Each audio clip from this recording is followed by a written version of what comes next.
Bonjour, peuple de Dieu. Bonjour, bonjour. Nous sommes très contents d'être encore là dans la présence du Seigneur. Et aujourd'hui, là où nous sommes, nous voulons nous lever et danser pour notre roi. Danser parce que nous savons qui nous sommes. Danser parce que nous sommes rachetés. Danser parce que nous sommes appelés des ténèbres à son admirable lumière. Alléluia. Tous ensemble, nous allons dire, nous sommes une génération choisie. On y va. Nous sommes une génération choisie, appelée pour montrer son excellence. Tout ce dont j'ai besoin, Dieu me l'a donné. Je sais qui je suis. Nous sommes une génération choisie. Nous sommes une génération choisie, appelée pour montrer son excellence. Tout ce dont j'ai besoin, Dieu me l'a donné. Je sais qui je suis. Je sais qui je suis en Christ. Ce que j'ai en Christ. Où je suis en Christ. Je sais qui je suis. Je sais qui je suis en Christ. ce que j'ai en Christ. Où je suis en Christ. Je sais qui je suis en Christ. Ce que j'ai en Christ. Où je suis en Christ. Marchons avec puissance. Je marche avec puissance. J'accomplis des miracles. Je vis une vie de faveur. Je sais qui je suis. Je marche avec puissance. J'accomplis des miracles. Je vis une vie de faveur. Je sais qui je suis. Tout le monde crie Oh, oh, oh, oh, oh. Je sais qui un je cri suis. de victoire. Oh, oh, oh, oh. Je sais qui je Nous suis. sommes une génération choisie. Nous sommes une génération choisie, appelée pour montrer son excellence.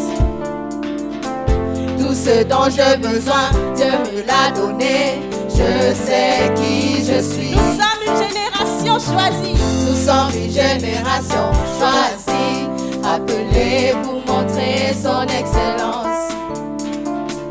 Tout ce dont j'ai besoin, Dieu me l'a donné. Je sais qui je suis. Je sais qui je suis en Christ. Ce que j'ai en Christ. Où je suis en Christ. Je sais qui je suis. Je sais qui je suis en Christ. Ce que j'ai en Christ. Où je suis en Christ. Je sais qui Je marche avec puissance. Je marche avec puissance. J'accomplis des miracles. Je vis une vie de faveur. Je sais qui je suis. Je marche avec puissance. J'accomplis des miracles. Je vis une vie de faveur. Je sais qui je suis. Tout le monde crie Oh, oh, oh, oh, oh. Je sais qui je suis. tous ensemble. Oh, oh, oh, oh. Je suis saint. Je suis saint en Christ, justifié, joyeux, précieux, comblé. Encore une fois, je suis saint. Je suis saint en Christ, justifié, joyeux, précieux, comblé de ses richesses. Je marche avec puissance. J'accomplis des miracles, je vis une vie de faveur. Je sais qui je suis. Je marche avec puissance. J'accomplis des miracles, je vis une vie de faveur. Je sais qui je suis. Je marche avec puissance. J'accomplis des miracles, je vis une vie de faveur. Je sais vois-tu la main de Dieu sur moi. La vie de merveille en moi. Je veux de gloire en gloire. Je sais Montre à qui ton je suis. voisin. Vois-tu la main de Dieu sur moi. La vie de merveille en moi. Je veux de gloire en gloire. Je sais qui je suis. Tout le monde crie Oh, oh, oh, oh, oh. Je sais qui je suis. encore une fois. Oh, oh, oh, oh, oh. Je sais qui je suis.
Alléluia, gloire au Seigneur, gloire au Seigneur. Nous acclamons le roi des rois et nous disons merci, merci à nos amis de la chorale qui prennent place. Merci beaucoup, notre sœur Vanessa, et nous disons merci à Bénédicte, Maman Emilienne, Bérit, sont les chantes. Et puis aux instruments, nous avons Ogi et Vanel. Ils ne sont pas encore assis. Vous êtes déjà assis chez vous et vous êtes fatigués à les applaudir. Que Dieu vous bénisse, même si personne ne voit vos applaudissements, Dieu les voit. Soyez bénis. Merci beaucoup à nos amis de la chorale. Et donc, avec ce chant qui parle et qui nous présente comme une génération choisie, nous voulons donc nos cœurs préparés, passer à la parole de Dieu, parce que génération choisie, c'est une génération transformée en Jésus-Christ. Nous sommes transformés. Et c'est une génération transformée que Dieu envoie dans le monde. Et avec la parole, je voudrais ici commencer par vous annoncer à vous qui nous suivez. Je voudrais annoncer que le dimanche prochain, nous serons en présentiel, donc vous ne nous verrez pas sur YouTube en ligne, nous serons plutôt depuis Pékin en Chine en présentiel. Et hier samedi, nous avons eu une conférence Ferment. Et donc, ceux qui étaient à cette conférence-là, ils vont devoir s'informer parce que Ferment signifie forum d'encadrement pour un retour meilleur en Afrique. Et ça concerne les Africains qui sont en dehors de l'Afrique, qui veulent rentrer en Afrique. Mais ça concerne aussi quiconque qui n'est pas africain, qui a une idée d'aller en Afrique. Et donc, ça c'est Ferment pour le mois d'octobre. Rendez-vous pour Ferment en novembre. Maintenant, la parole de Dieu, dans le thème transformation en profondeur. Dans ce thème transformation en profondeur, la dimension réflexive de la transformation en profondeur qui consiste en Dieu et moi, le travail, l'impact, la portée du salut que Dieu nous offre en Jésus-Christ sur la personne que je suis. Le dimanche dernier, nous avons commencé cette série en parlant de homme, femme, qui suis-je? Et donc, aujourd'hui, nous continuons, homme, femme, qui suis-je? Et donc, en continuant ce que nous avons commencé la fois dernière, nous voulons ici comprendre qui est l'homme ou la femme, c'est-à-dire, à ce stade-ci, le masculin ou le féminin qui est touché par le salut de Dieu en Jésus-Christ. Et jusqu'où ce salut va dans le travail qu'il réalise en l'être vivant ou dans la personne humaine, masculine ou féminine. Je veux dire homme ou femme. C'est pourquoi nous disons homme, femme, qui suis-je? Nous avons vu la fois dernière et nous continuons que homme que je suis ou femme que je suis, je suis créé à l'image de Dieu. Créé à l'image de Dieu selon la Bible, la parole de Dieu. Il s'agit de l'être vivant que je suis, du sexe féminin ou du sexe masculin. J'ai été créé à l'image de Dieu comme féminin ou masculin. Pas avec confusion. J'ai été créé à l'image de Dieu, être vivant, homme ou femme. Et donc, nous avons expliqué comment est-ce que la question de sexe, d'être un homme ou une femme, n'est pas une question à controverse, parce que le bon sens humain fait même que lorsqu'on est en face d'une personne, d'un semblable, qu'on regarde avec ses deux yeux, on peut se dire, j'ai devant moi une femme ou un homme. Donc, ce n'est pas des questions, c'est justement comment dirais-je, notre utilisation, nos divers usages tronqués qui font que tu te trouves devant une personne, tu te demandes c'est un homme ou c'est une femme. quand on se demande comme ça signifie que la personne n'est plus la personne telle qu'elle est venue dans le monde. C'est comme si cette personne s'est sophistiquée ou s'est métamorphosée pour donner au prochain qui le regarde ou la regarde en tant que personne à se poser des questions, s'il s'agit d'un homme ou d'une femme. Mais l'être humain venu dans le monde, sorti du sein d'une femme, la maman, on voit qu'il s'agit d'une femme, sexe féminin, ou d'un homme, sexe masculin. Je ne parle pas du sexe comme appareil génital, je parle du sexe, la sexualité, la personne humaine qu'on voit tout entière comme étant femme ou homme masculin.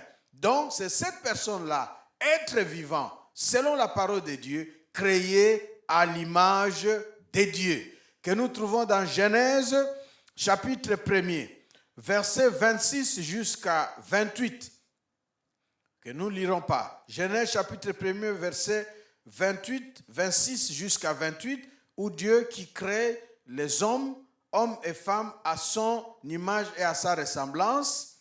Et toujours en Genèse, au chapitre 9, versets 5 à 17, après le déluge, nous voyons comment est-ce que cet homme créé à l'image de Dieu et a le cœur, les intentions et les penchants tournés vers le mal. Et toujours en Genèse, chapitre 11, versets 1 à 8, nous voyons comment est-ce que cet homme créé à l'image de Dieu est capable d'initier, d'inventer des œuvres grandioses comme par exemple la tour de Babel. Si on était dans le langage actuel, on appellerait la tour de Babel gratte-ciel. Parce qu'ils ont dit, bâtissons-nous faisons-nous un bâtiment, une tour dont le sommet touche le ciel.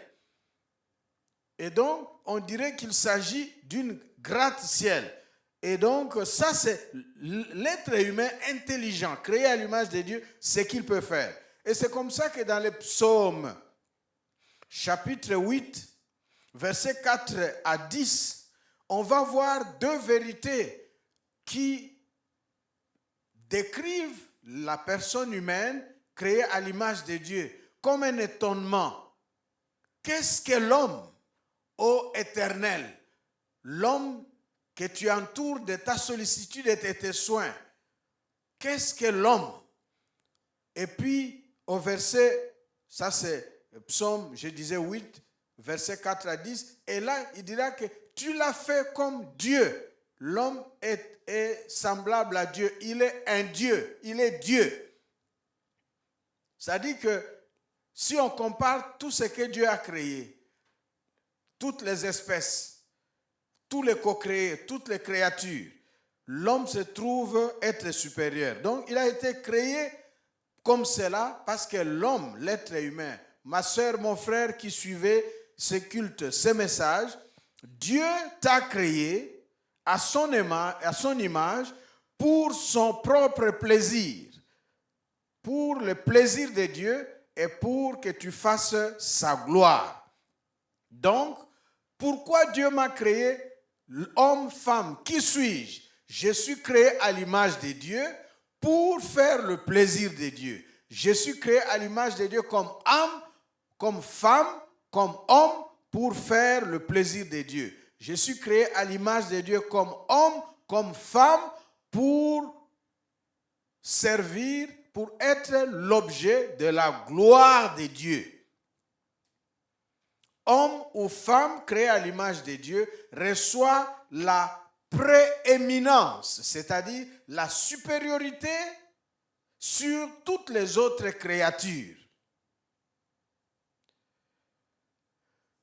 Homme ou femme créé à l'image de Dieu, de la prééminence ou de la supériorité qu'il reçoit sur les autres créatures, il en reçoit aussi la domination. Donc, c'est un être vivant qui a une dimension morale et spirituelle au-delà de la dimension physique corporelle que nous voyons, qui est visible.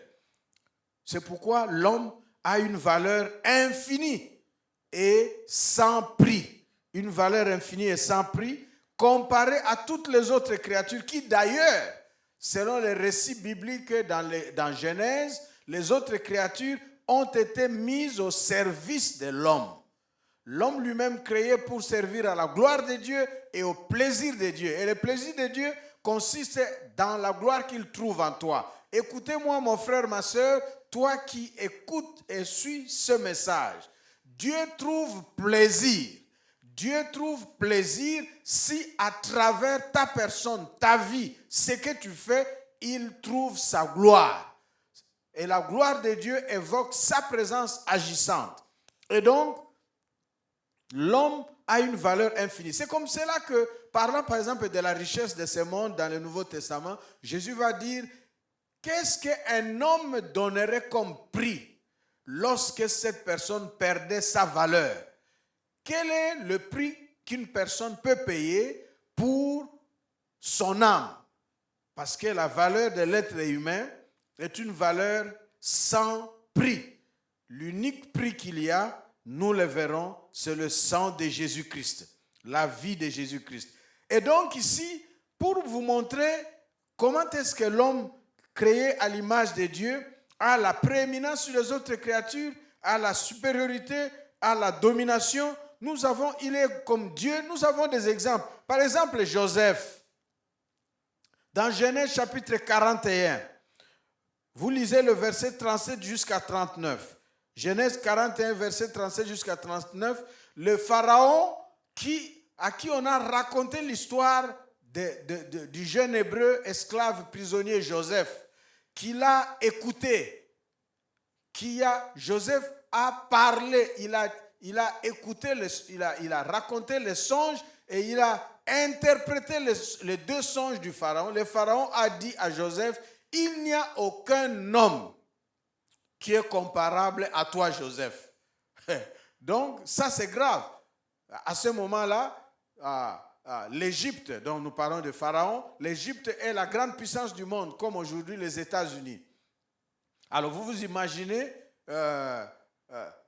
c'est pas moi, je voulais dire un Américain, dire c'est pas moi à quel peuple aujourd'hui, parce qu'il n'y a pas d'esclaves, je voulais penser aux Afghans. Je ne vais pas tomber en problème. Mais dire qu'il n'y a aucun homme comme toi en s'adressant peut-être à un peuple, à une personne de race ou de statut inférieur. C'est comme ça que le pharaon, dans son statut, son titre de roi, le plus grand de l'Égypte, dépassé par ces jeunes hommes, il va dire, il n'y a aucun homme en Égypte comme toi. Ça, c'est ce qu'on voit à Joseph, l'image de cette personne créée à l'image de Dieu, particulière. Pas seulement Joseph, Daniel.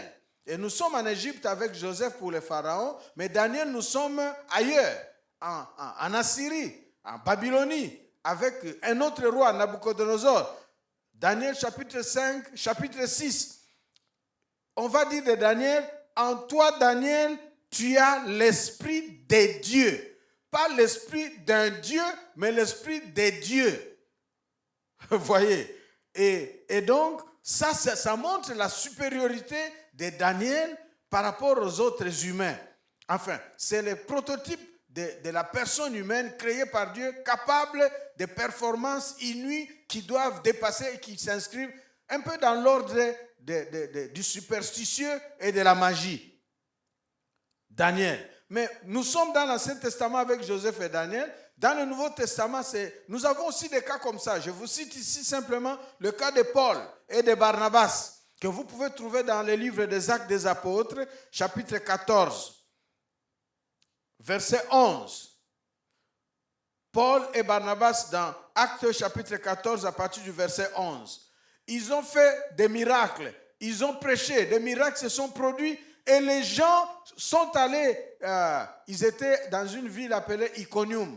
Et les gens, n'ayant jamais assisté à ce qu'ils voyaient, ils sont allés chercher des taureaux. Parce qu'ils sont idolâtres, ils sont allés chercher des vaches et des taureaux pour les sacrifier. Ils ont appelé leurs voisins, leurs concitoyens, pour dire, venez vite voir, nous avons rencontré des dieux. Les dieux sont descendus vers nous en forme humaine. Les dieux, quel dieu? Les dieux Zeus est venu, Zeus est là. Et Hermès, moi je m'appelle Jess Diop Ngangomo. À ne pas confondre avec Zeus. Zeus, là, c'est Z-E-U-S, les dieux païens. Idole. Moi, c'est Jess, c'est Jessé. Hein? Si vous voulez, le père du roi David. Alors, donc, ils vont dire, les dieux sont venus vers nous sous forme humaine. Pourquoi? Parce que ce qu'ils ont vu Paul et Barnabas faire n'est pas de l'ordre des humains. Nous sommes en Actes des Apôtres, chapitre 14, verset 11. Voilà, on les appelle Dieu. Et dans Actes des Apôtres, toujours Paul, chapitre 28, verset 1 à 6. Là, nous sommes vers la fin du livre des Actes. Paul et ses compagnons étaient dans un navire qui a chaviré. Et puis, finalement, ils ont échoué sur une rive. Et en se réchauffant, ils ont pris du bois et tout. Vous voyez, après avoir passé des jours et des nuits dans la mer, où on devait noyer et faire naufrage et mourir là-bas, on est sauvé de la mer. Maintenant, on est en vie, Dieu merci. Maintenant, on se réchauffe parce que c'est le temps d'hiver. En se réchauffant, on met du bois. Et pendant qu'on met du bois, on se réchauffe, il y a une vipère qui sort et la vipère ne choisit que Paul. Oh! Alors que c'est Paul que Dieu a utilisé pour garder tout l'équipage là sain et sauf du naufrage. Et donc, la vipère tombe sur la main de Paul. Et quand les gens voient cela, ils se disent, nous avons tous échappé au naufrage et à la mort dans la mer. Cet homme aussi. Mais voilà qu'une vipère tombe sur sa main. Ça signifie quoi? Qu'il est mort. Ils se disaient, c'est fini, il est mort. Et ils ont dit, franchement, la mort est avec ces messieurs. Et après, ils attendent Paul qui ne meurt pas. Paul, calmement, prend de sa main la vipère et la jette dans le feu et il est intact. Et il change de discours maintenant. Ces gens changent.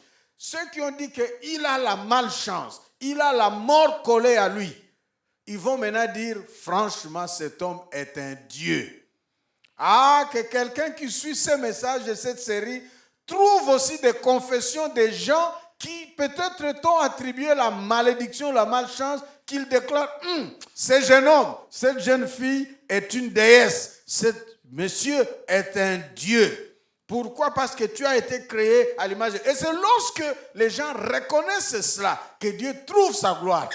Lorsque sans que tu n'aies tripoté, tu n'appartiens à aucune loge, tu n'as rien fait, mais tu es là et tu es intouchable, les gens trouvent en toi, où est-ce qu'il est ce monsieur-là? Où est-ce qu'il est caché? Moi, c'est un Dieu. Là, Dieu trouve son plaisir et sa gloire en toi.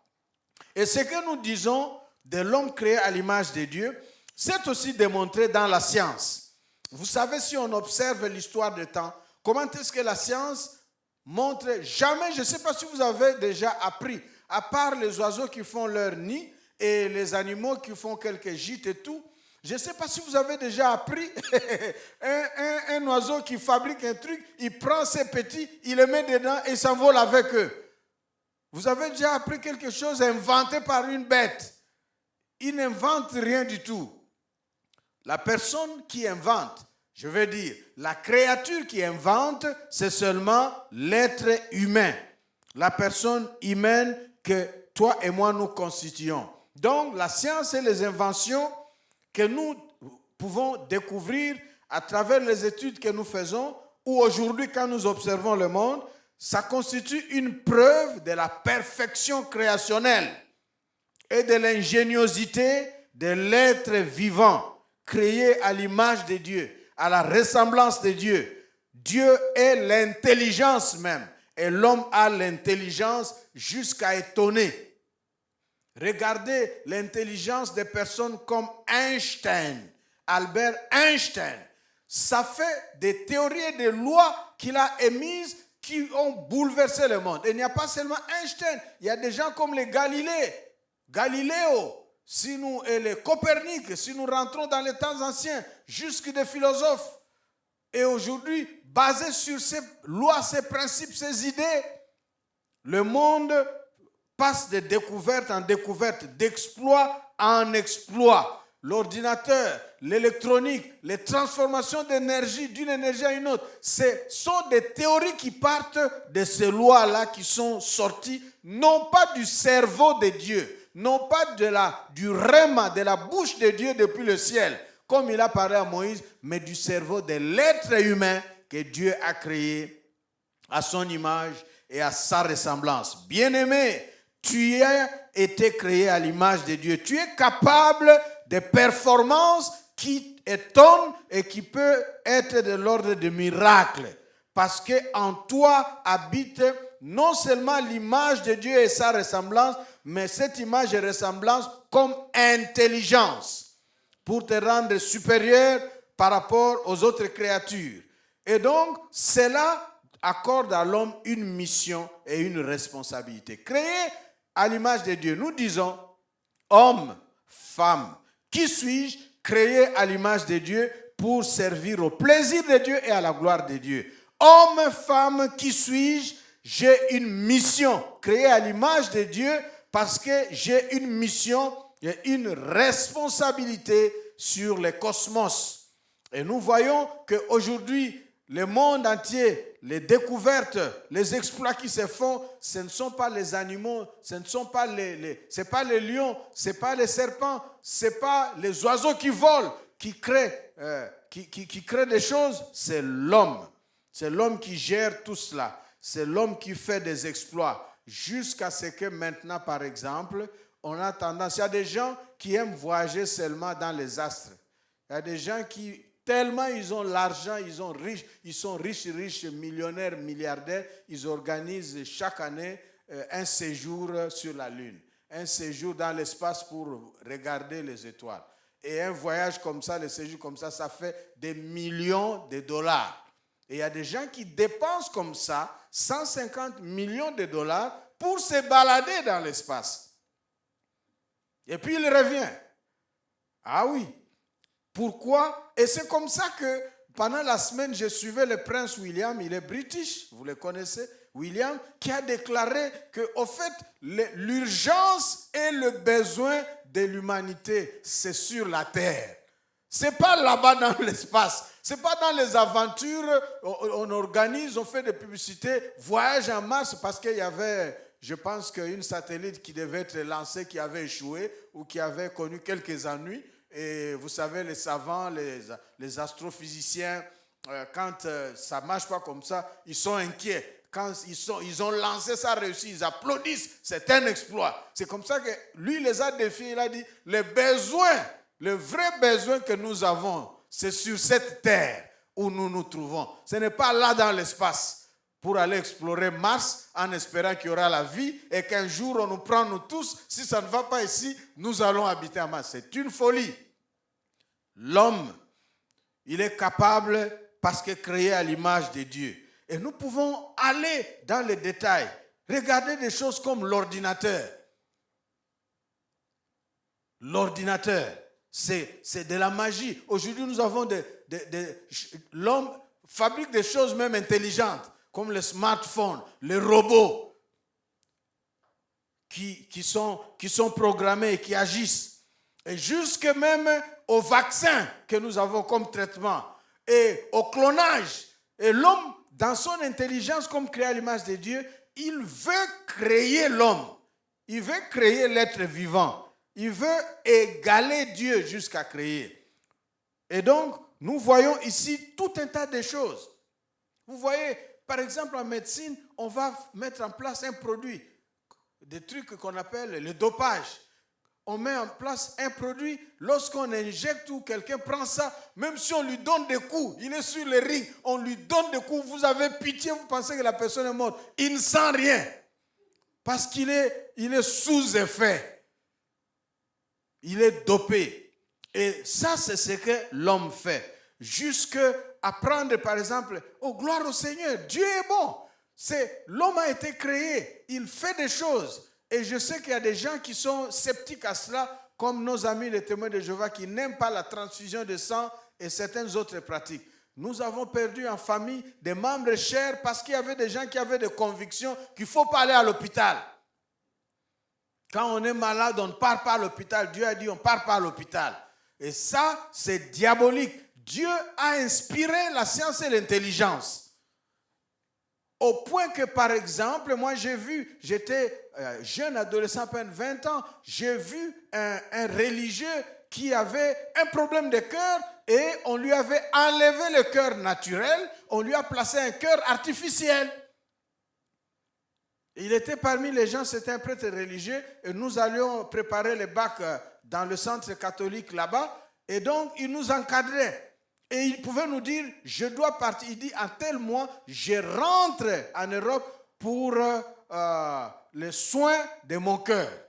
Et comment ça se passe? Il dit, il doit aller là-bas, on ouvre, on enlève et on nettoie les cœurs artificiels. Il y a des veines, des fils artificiels, on enlève la saleté, on souffle. On nettoie, on remet tout en place, on referme et puis voilà. Mais si on ne vous dit pas, en les regardant, vous ne penserez pas que cette personne a un cœur de machine, un cœur artificiel. Ça, c'est ce que l'être humain peut réaliser. Jusqu'à ce que... Et c'est bon, parce que ça résout des problèmes. Quelqu'un qui n'a pas les deux jambes en place, on lui en fait une, et il marche bien. Il y a des gens habillés en pantalon qui marchent, vous ne savez pas, peut-être que les deux jambes là, ce n'est pas les jambes de Dieu. C'est des trucs qu'il a mis, des prothèses ou des béquilles ou je ne sais pas moi, des jambes artificielles. Il y a des usines comme ça. Tout ceci, nous sommes en train de le dire pour montrer le génie, intelligence qui se trouve dans l'être humain puisque créé à l'image de Dieu.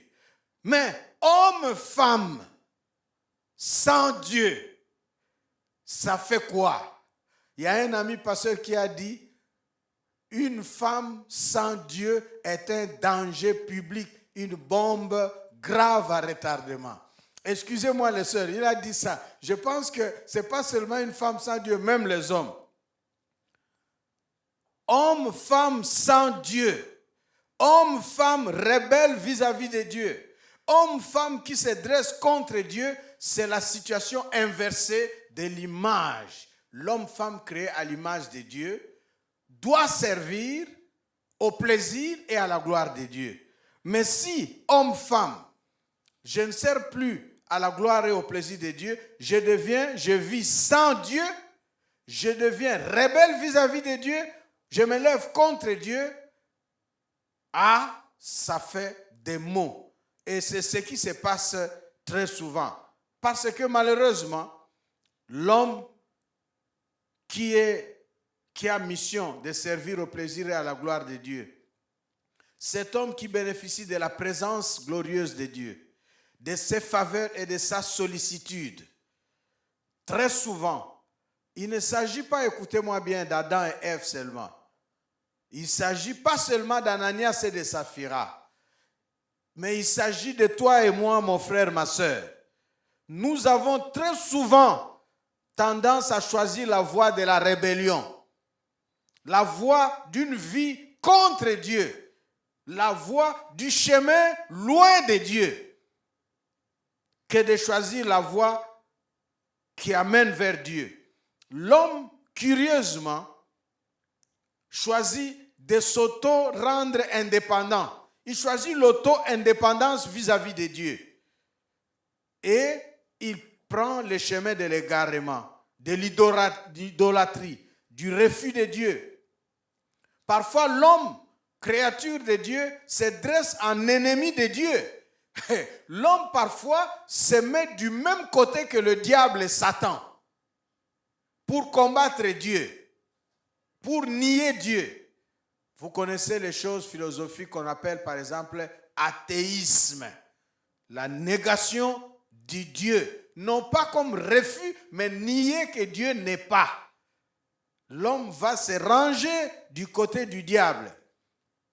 Il va être révolté, il va être dans l'incrédulité. Et comme conséquence, ça ne peut qu'attirer le jugement de Dieu. Au lieu d'être les lieux du plaisir de Dieu et de la gloire de Dieu, l'homme contre Dieu, sans Dieu, en rébellion vis-à-vis de Dieu, s'attire le jugement de Dieu. Il devient victime au lieu d'être bénéficiaire. Nous trouvons des textes qui décrivent cette situation dans Exode, dans Juges chapitre 2, versets 1 à 23, Juges chapitre 2, versets 1 à 23, nous lirons des textes à la fin, tout de suite là nous terminons. Daniel chapitre 9, versets 1 à 18, ce sont des textes qui vous montrent le choix que l'homme fait de s'égarer vis-à-vis de Dieu, d'aller loin de Dieu et du coup de devenir comme l'antagonique de Dieu. Je disais Daniel 9, verset 1 jusqu'à 18. Le psaume chapitre 2, verset 1 à 3. Le livre des Romains dans le Nouveau Testament. Du premier chapitre jusqu'au 7e chapitre, ça décrit la condition de cet homme-là, sans Dieu, rebelle à Dieu, contre Dieu. Et nous avons Hébreux chapitre 3, versets 7 à 19, qui montre l'incrédulité de l'homme jusqu'à l'idolâtrie, qui est décrite dans Apocalypse, les chapitres 17 et 18. Oui, nous disons encore, homme, femme. Si l'homme ou la femme, la personne humaine que je suis, choisit la voie de la rébellion, la voie de nier Dieu, d'ignorer Dieu,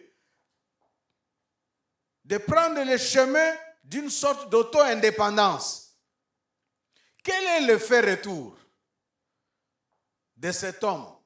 Effet retour. Et c'est à cause de ça que nous parlons de transformation en profondeur. Hommes et femmes. L'effet retour premier, c'est la mort. La mort comme effet ultime de notre séparation d'avec Dieu. Lorsque nous choisissons, pendant notre vie sur terre, d'ignorer Dieu, de nier Dieu, de combattre Dieu, nous le combattons publiquement, lui Dieu, ses idées, où nous nous adressons, nous nous liguons avec le diable pour combattre les enfants de Dieu, les hommes de Dieu, les femmes de Dieu, les servantes, les serviteurs de Dieu, l'église de Dieu. Ah, là, nous nous attirons la mort. Une mort parfois aussi physique, sinon spirituelle. La mort. Et du coup, lorsque la mort arrive, parce que sans Dieu, nous qui sommes hommes, femmes, qui suis-je, créés à l'image de Dieu, puisque j'ai choisi une voie loin de Dieu, sans Dieu, contre Dieu, défiant Dieu, je deviens insignifiant dans mon apparence. Parfois, vous voyez quelqu'un qui marche, vous vous demandez où est-ce qu'il est. Ah, je vois ça très souvent en Afrique. Vous voyez quelqu'un, surtout chez moi, à Kinshasa, vous voyez quelqu'un qui part, vous ne savez pas, quand vous le regardez, il part sans programme, sans destination, sans lieu. Et il nous arrive d'errer comme ça. Et ici, à l'église, nous aimons donner aux gens de comprendre quand Jésus-Christ est un Dieu qui t'a créé, qui t'a appelé à la vie, il y a une destinée pour toi. Il y a une cause pour laquelle tu existes. Il ne faut pas que ta vie devienne insignifiante. Il y a la mort comme effet retour. Il y a la fragilité, il y a la vulnérabilité qui se manifeste à travers une vie sur terre courte. Les prophètes, dans la parole de Dieu, David et les autres, vont dire que l'homme est comme le locataire sur terre, alors que nous sommes le siège de la manifestation de la gloire de Dieu. À cause de notre rébellion, nous devenons locataires. Ésaïe va même dire, je suis comme un ver de terre. Vous savez, le ver de terre a la qualité, lorsque vous l'écrasez, il se confond avec le sol et la terre. Donc l'homme, vous voyez, avec la gloire qu'il a, lorsqu'il disparaît, il meurt, vous vous n'allez pas vous rendre compte qu'il y avait une gloire ici. Il y avait une renommée ici. Ça sera un nom, mais c'est parti comme de la fumée, vers de terre, goutte d'eau, comme un atome, très fine, infime et petite, jusque même à ressembler à une sauterelle. Sans Dieu, nous sommes dépéris, dégradés, sans valeur.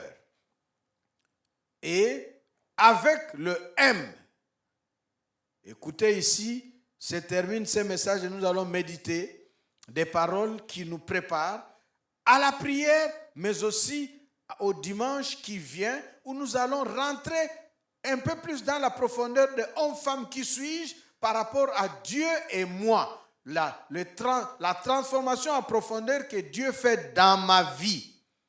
Nous disons que si, mon frère, ma soeur, vous qui m'écoutez, laissez-moi te dire ceci. Toi qui m'écoutes, si tu choisis la voie de la rébellion vis-à-vis de Dieu, la voie de te rendre indépendant vis-à-vis de Dieu, indifférent de Dieu, tu t'attires comme premier effet retour, ça s'appelle la mort.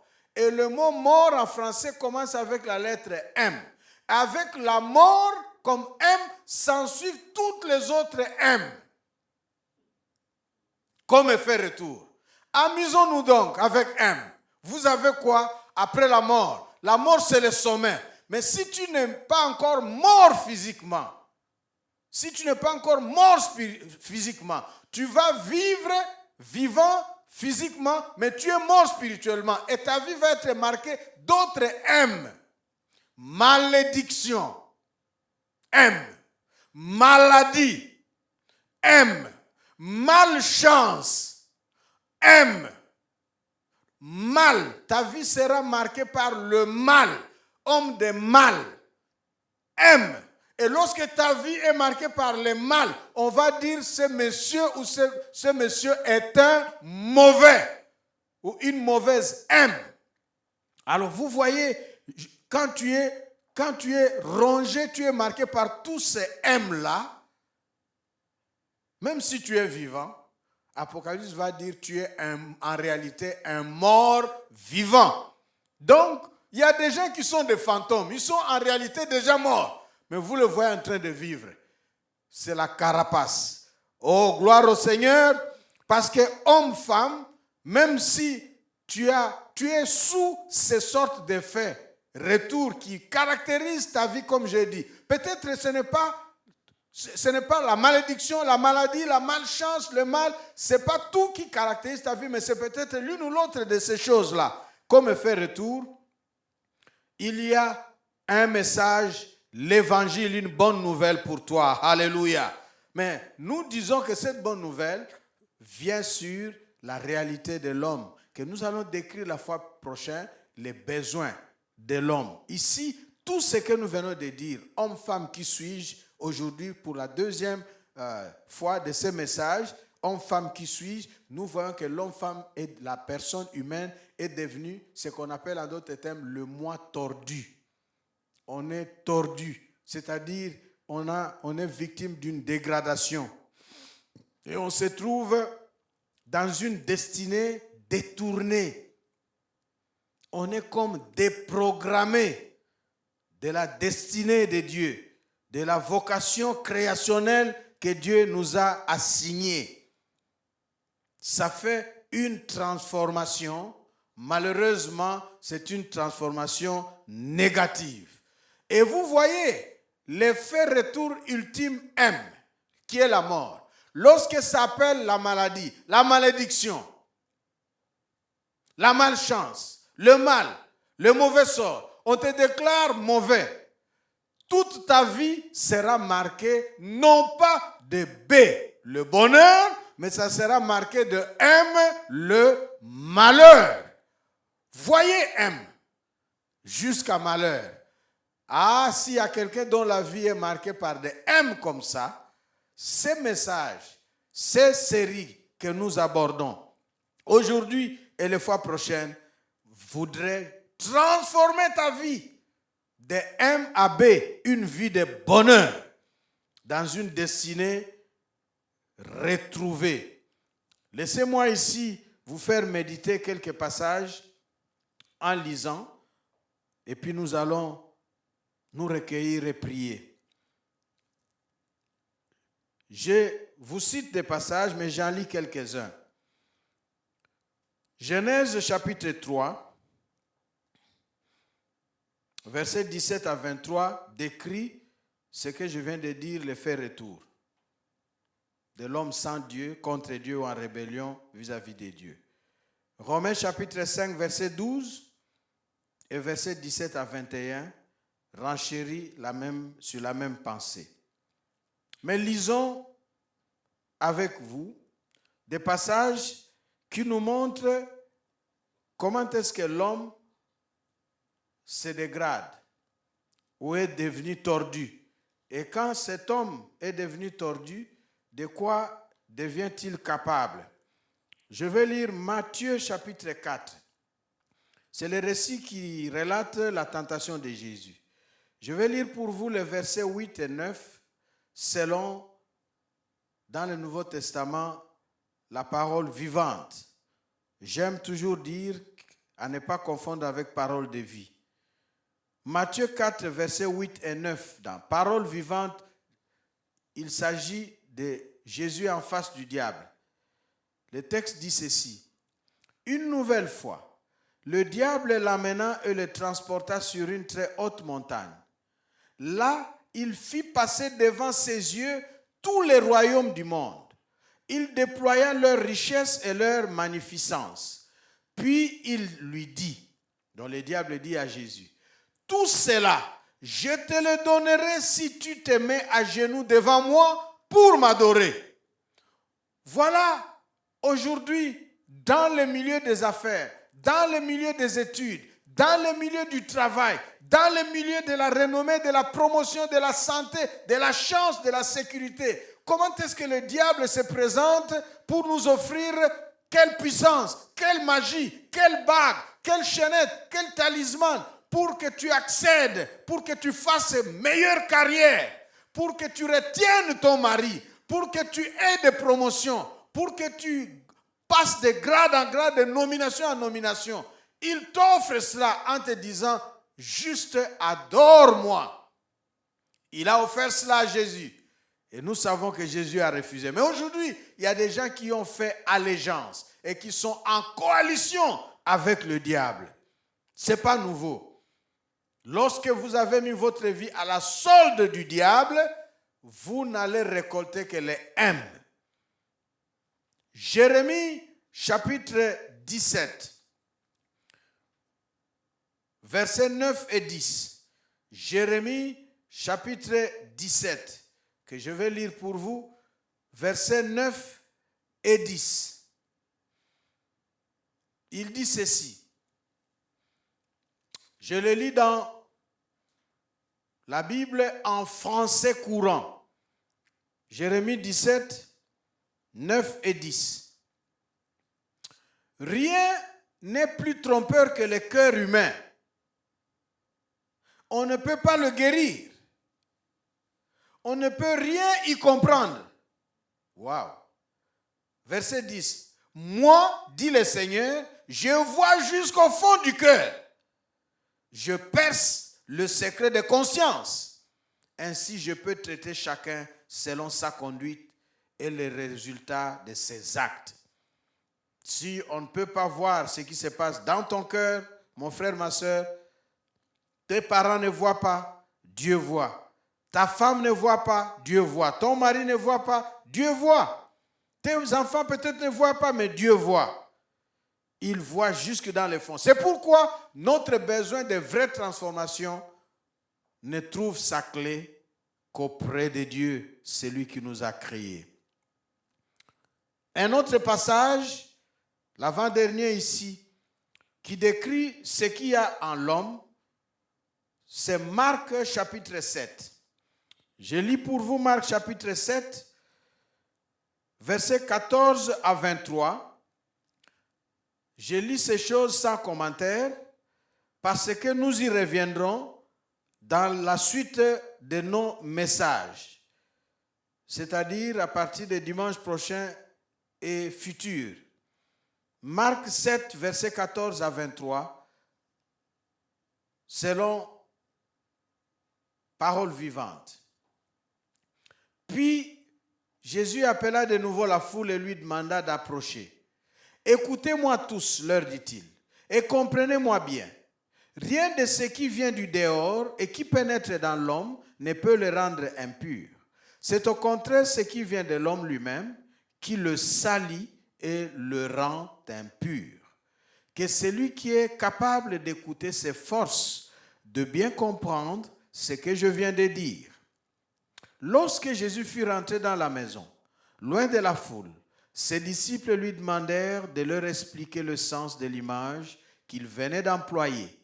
Il leur répondit, « Alors vous aussi, vous n'êtes guère plus intelligents?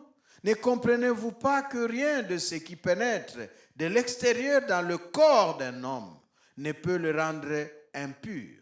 En effet, cela n'entre pas dans son cœur, c'est digéré dans son ventre, puis rejeté par voie naturelle. » Il voulait dire par là que tous les aliments sont également purs. Car, continua-t-il, c'est ce qui provient de l'homme lui-même qui les rend impurs. C'est du cœur des hommes que viennent les mauvaises pensées. Voilà ici des choses que Jérémie a dit, dans les cœurs on ne peut pas voir, c'est impénétrable, mais Dieu voit. Et Jésus comme Dieu, qu'est-ce qu'il décrit qui est dans le cœur de l'homme sans Dieu, qui a fait allégeance au diable?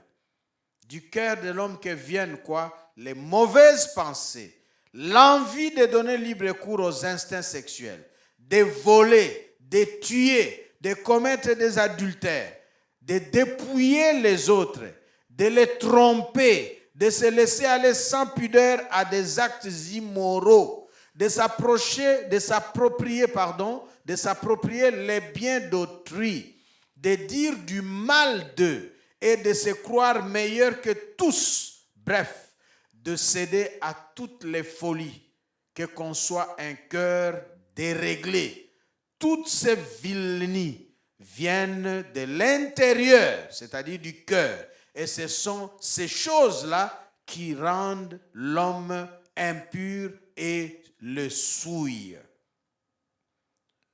Et nous pouvons continuer la liste sans fin, mais terminons avec Romains 1, qui décrit un domaine de dérèglement qui est caractéristique de notre temps, où on va trouver, si vous lisez Romains chapitre 1, vous lisez Romains chapitre 1, du verset 16 jusqu'à vous allez au chapitre 2, verset 4, vous allez trouver le lesbianisme, l'homosexualité, la masturbation, vous trouverez la porno, vous trouverez toutes ces choses qui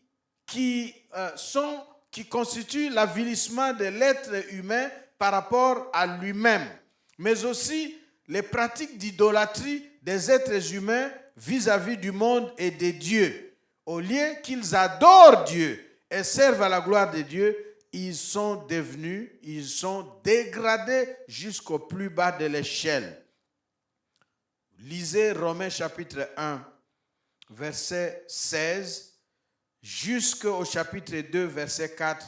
C'est un long texte, mais je voudrais le lire pour vous, pour notre méditation, parce que ce texte va nous servir de paroles et de pensées pour nous permettre de répondre à la question, si les choses sont ainsi, que faire alors si l'homme a choisi d'être sans Dieu, s'il s'est retrouvé comme cela dans sa vie? Il a choisi cette voie. Qu'est-ce qu'on doit faire au finish? Qu'est-ce qu'on doit faire? Mais avant de répondre à cette question, rendons-nous d'abord compte encore jusqu'où l'homme sans Dieu, rebelle à Dieu, qui fait allégeance au diable, il peut aller dans sa propre destruction, dans sa propre dégradation. Ce texte est introduit par le verset 16 où Paul dit, je suis en Romains 1, verset 16, on ira long texte jusqu'au chapitre 2, verset 4. Car je n'ai pas à rougir de l'évangile. Dans notre version, on dit je n'ai point honte de l'évangile. C'est la puissance de Dieu pour le salut de quiconque croit. Alors, maintenant, Paul va expliquer cette puissance de Dieu pour le salut de quiconque croit. Ça sauve qui, dans quelles conditions? Et il dit, premièrement, les juifs, mais aussi les non-juifs au même titre. Dieu veut nous sauver tous au même titre. Et voilà ce que cet évangile nous révèle. Dieu nous déclare juste si nous plaçons notre confiance en lui. Nous apprenons comment cette justice que Dieu nous attribue naît de la foi et la fait grandir. Ainsi qu'il est écrit dans l'Ancien Testament, celui qui place sa confiance en Dieu sera juste devant lui. Sa foi sera pour lui source de vie. Amen.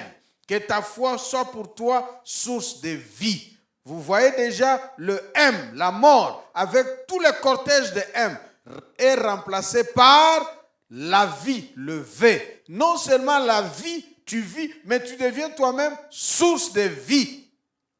Dieu manifeste par contre, voilà, ceux qui choisissent Dieu.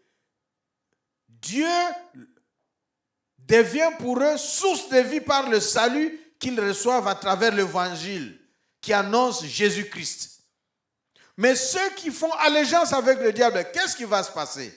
Écoutez ce long texte. Dieu manifeste sa colère du haut du ciel aux hommes impies qui ne lui apportent pas l'honneur et le respect, qui lui sont dus et qui par leur perversité étouffent la vérité et la retiennent captive de leur méchanceté.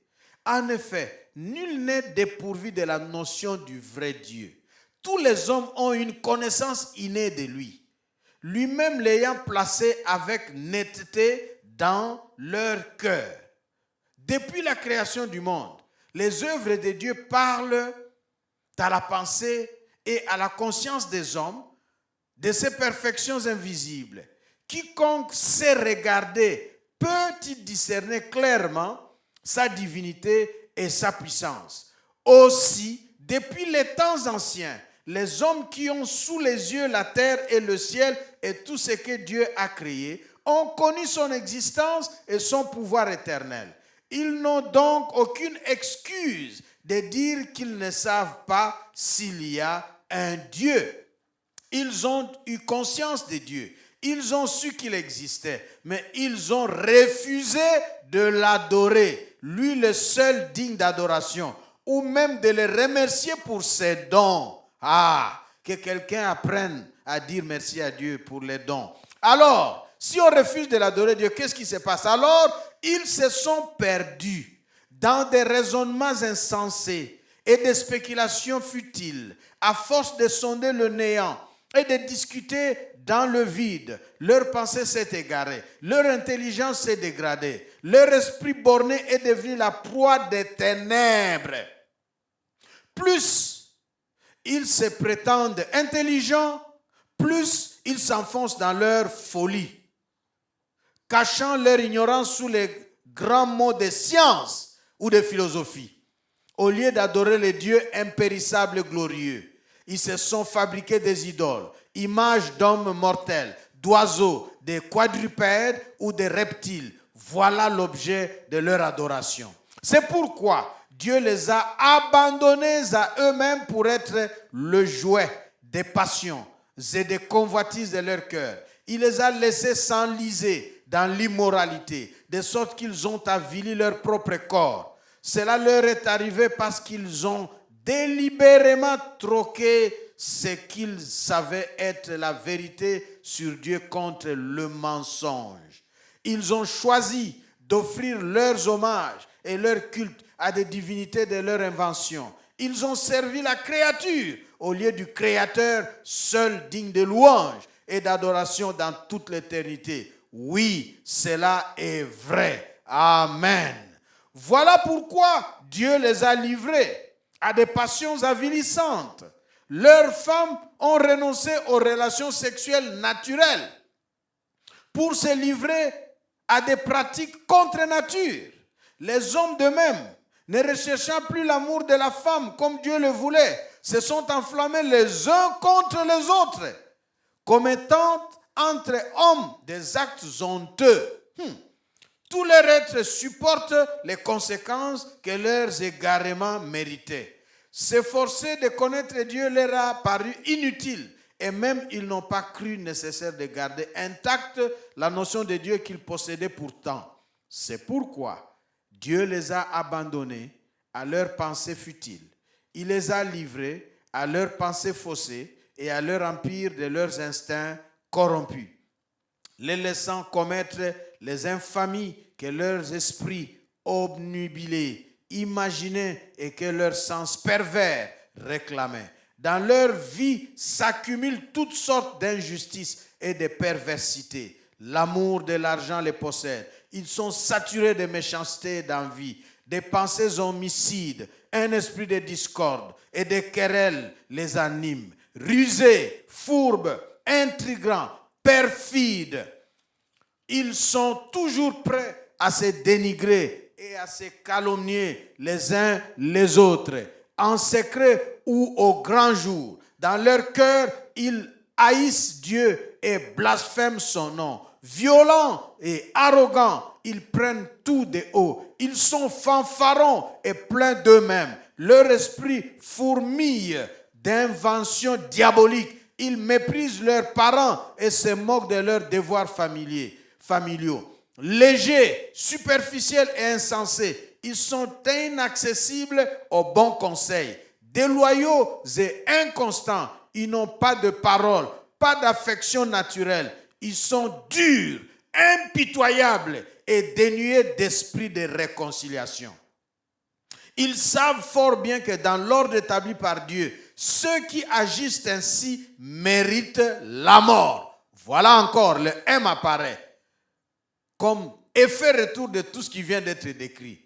Mais malgré cela, non seulement ils persistent dans leur voie, mais ils se réjouissent en voyant d'autres marcher sur leurs traces. Ne vous étonnez pas si vous voyez des éminents avocats, des savants, des intellectuels, des juristes, des riches, des grands s'élever pour soutenir des causes folles, des causes qui paraissent vraiment insensées. Même une personne qui n'a jamais été à l'école, il regarde et dit « ça c'est pas bon, ça c'est pas normal, ça c'est pas humain ». Mais vous voyez quelqu'un avec beaucoup de titres, beaucoup d'argent, il se dresse pour défendre cela. Ils aiment cela, ils se réjouissent en voyant d'autres marcher sur leurs traces et ils se font leurs complices en les approuvant. Oui, là je suis au chapitre 2.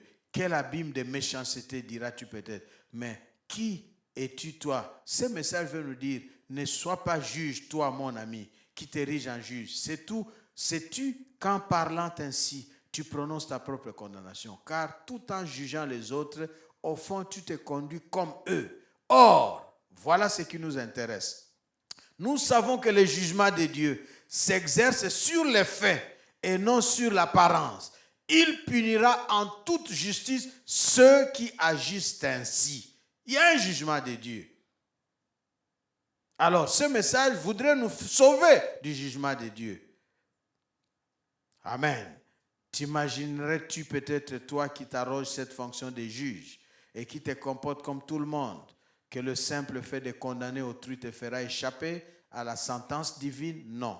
Au contraire, nous sommes interpellés, nous qui avons écouté ce message. Prendrais-tu la générosité de Dieu à ton égard pour de la faiblesse? Ou bien méprises-tu la bonté et la patience de Dieu? Ne vois-tu pas qu'il retarde si longtemps son châtiment pour te donner le temps de te détourner de tes péchés? N'as-tu donc pas compris que cette bonté de Dieu a comme seul but de t'inviter à changer ton attitude intérieure, de te pousser à la conversion? Merci Seigneur. Amen. Dieu nous invite à changer d'attitude. Dieu nous invite à la conversion. Dieu nous invite à cesser de faire allégeance avec le mal et le diable, mais à nous offrir à lui pour échapper au jugement. Dieu nous invite même à ne pas nous dresser en juge des autres pour les condamner, à lui laisser le jugement, mais nous, à nous offrir à lui. C'est pourquoi, homme, femme, qui suis-je? Prochainement, nous allons identifier notre besoin avec cette description. Comment nous présenter à Dieu? Et comment Dieu, quel que soit là où nous sommes, même si nous nous sommes retrouvés parmi les choses citées ici, comment est-ce que Dieu va me transformer en profondeur, lui qui voit jusqu'au cœur, dans mon cœur, dans le fond. Pendant que vous m'écoutez, je vous prie de vous lever pour que nous nous recueillions à travers ce chant avec nos amis de la chorale. Si, par exemple, homme, femme, mon frère, ma soeur, tu t'es demandé qui suis-je, tu as suivi ce message et tu t'es retrouvé par telle ou telle chose. Peut-être que toi et moi, nous qui sommes dans l'église, nous n'avons pas fait allégeance au diable. Nous ne sommes pas sans Dieu. Nous ne sommes pas athées. Nous ne sommes pas contre Dieu. Nous ne sommes pas incrédules. Nous ne sommes pas rebelles de Dieu. Mais nous nous sommes retrouvés dans tel ou tel besoin. Que faire? Peut-être que tu as écouté ce message, tu te trouves concerné. Que faire? Dieu, nous avons lu Romains chapitre 1, au verset 4. La bonté et la patience de Dieu. Il prend le temps pour t'inviter à te détourner de tes péchés. La bonté et la patience de Dieu t'invitent à changer d'attitude et te poussent à la repentance. C'est pourquoi nous voulons venir à Dieu tel que nous sommes. Nous allons chanter avec la chorale tel que je suis. Et je voudrais ici vous inviter tel que je suis. Chez moi, il y a un chant qu'on chante dans la langue de chez moi. La langue en Kikongo de chez nous, en Kikwit, les gens disent, Seigneur, tu me vois, je viens devant toi les mains vides. Et ça me rappelle un homme de Dieu quand il faisait chanter ce chant. Il disait, Taramaboko yamono yokelempamba. Alors cet homme de Dieu disait, je ne veux pas que tu te présentes devant Dieu les mains vides. Il faut dire, regarde, mes mains sont remplies. Remplies de quoi? De bonnes œuvres. Remplies de quoi? De l'argent. Alors moi, je voudrais aussi vous inviter, alors que vous vous recueillez, à prendre avec vous votre dîme, votre argent, vos dons, parce qu'à la fin de ce chant, nous allons prier. Dieu nous invite tel que nous sommes, tel que tu es. Viens à Dieu. Viens à Dieu tel que tu es. Chante avec la chorale ce chant, au terme duquel nous allons clôturer par la bénédiction finale. Fais de ce chant ta prière.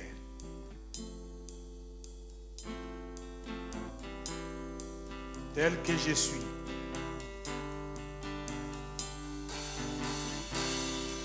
Tel que je suis. Je suis sans rien à moi, sinon ton sang versé pour moi. Tel que je suis. Ta voix qui m'appelle à toi, agneau de Dieu. Dieu nous accueille tel que nous sommes. Tous ensemble.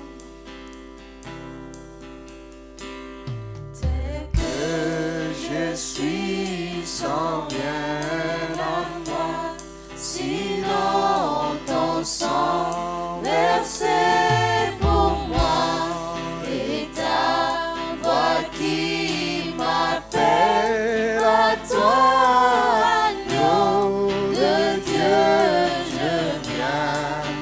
Tel que je suis bien vacillant.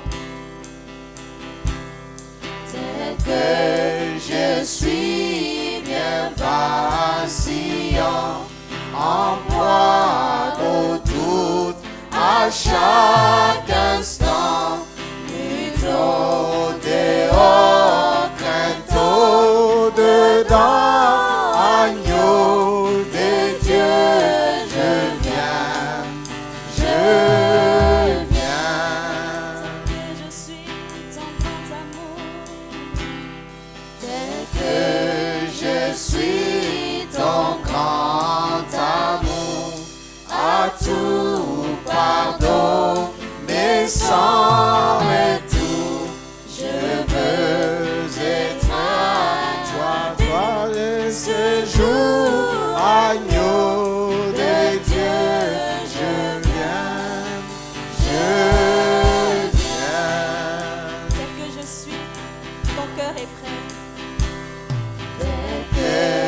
Je suis, ton cœur est prêt à prendre le bien tel qu'il est pour tout changer. Sauveur parfait, agneau de Dieu, je viens, je viens.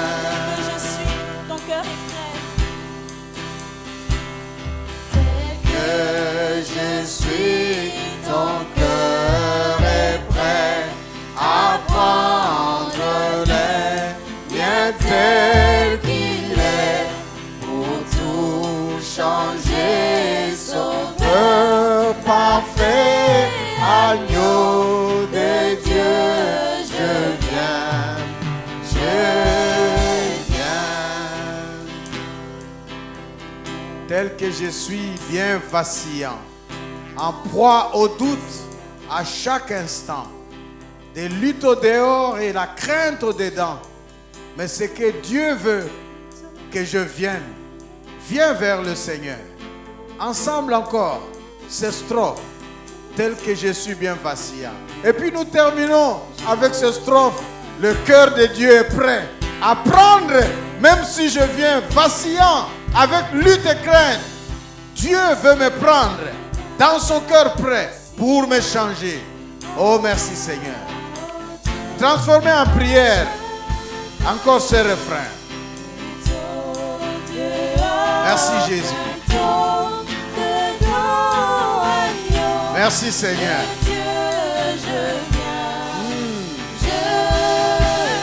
Encore vacillant. Que je suis bien vacillant, en proie au doute à chaque instant, lutte dehors, crainte dedans, agneau de Dieu, je viens, je viens.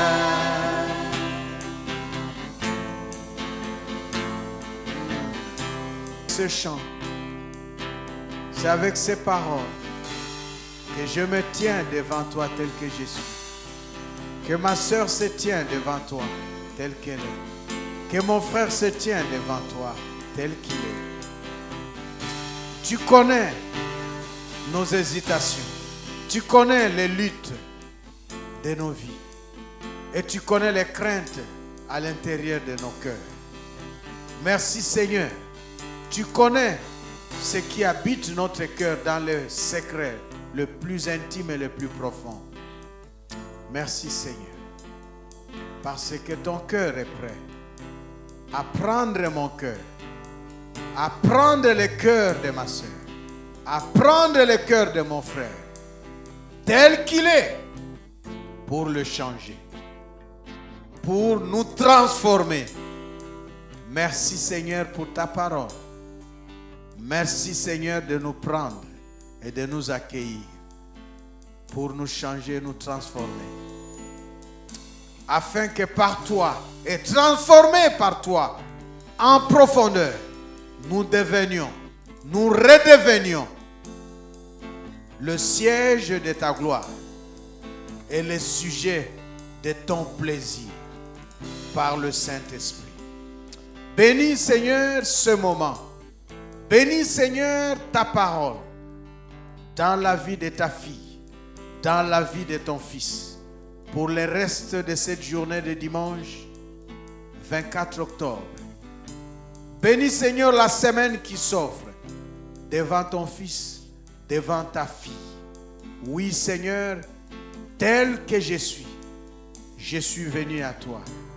Tel que je suis, c'est Seigneur la parole que t'adresse ton fils, ta fille.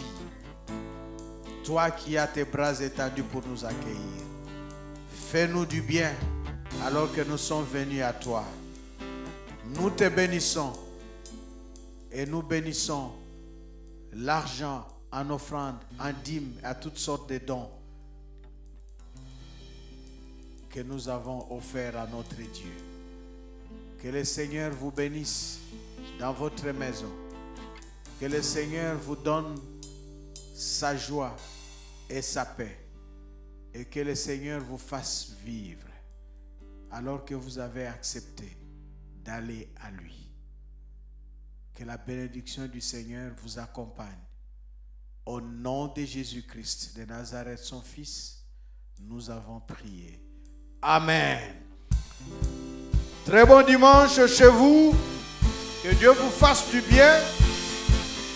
Très bon dimanche et très bonne semaine. Et nous nous retrouvons le premier dimanche de novembre en ligne. Parce que dimanche prochain, nous sommes en présentiel à Pékin. Merci.